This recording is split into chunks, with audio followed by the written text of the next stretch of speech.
Botad SP કચેરી ખાતે લોક દરબાર યોજાયો. બોટાદ ખસ રોડ પર આવેલ એસપી કચેરી ખાતે લોક દરબારનું આયોજન કરવામાં આવ્યું હતું. જેમાં ખાસ કરીને બોટાદ શહેરના નાગરિકો તેમજ શહેરીજનો હાજર રહ્યા હતા. આ લોક દરબારનું મુખ્યત્વે કારણ એ હતું કે હાલમાં વ્યાજખોરોના ત્રાસથી લોકો આત્મહત્યા કરી રહ્યા છે.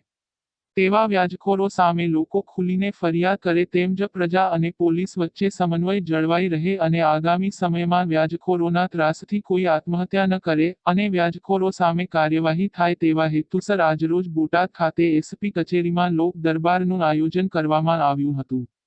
બોટાદ શહેરના નાગરિકો તરફથી વ્યાજખોરો સામે જો કોઈ ફરિયાદ આવશે તો તેના પર તાત્કાલિક કાર્યવાહી કરવાની એસપી કિશોર બળોલિયાએ ખાતરી આપી હતી.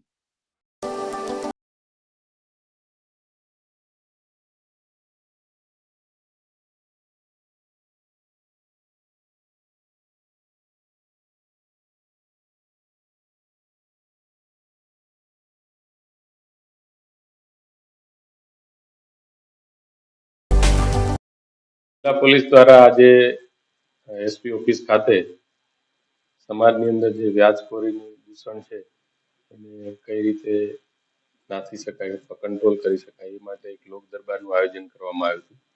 અને એમાં અમે લોકોને અપીલ કરી છે કે જે કોઈ પણ પ્રજાજનોને આવી વ્યાજને લગતી કોઈ રજૂઆત કે ફરિયાદ હોય તો નિર્ભયપણે જિલ્લા પોલીસ સમક્ષ આવે અને રજૂઆત કરે. એના ઉપર અમે ચોક્કસ કાયદેસરની કાર્યવાહી કરશું અને જરૂર પૂરતા પગલાં લઈશું. એટલે આજે પ્રજા અને પોલીસ વચ્ચે એક પ્રકારનો વિશ્વાસ સંપાદિત થાય અને આવી રજૂઆતો નિર્ભય બનીને કરે એ માટે આ એક પ્રયાસ કરવામાં આવ્યો. આજે લોક દરબાર દરમિયાન રૂબરૂ કોઈ રજૂઆત નથી આવી, પણ અમે મારી ટીમને બેસાડી છે. જે કોઈ પણ લોકો એમની પાસે એમના વિસ્તાર વાઇઝ પછીથી આપવી હોય તો પણ અમે રાહ જોઈએ આપશે.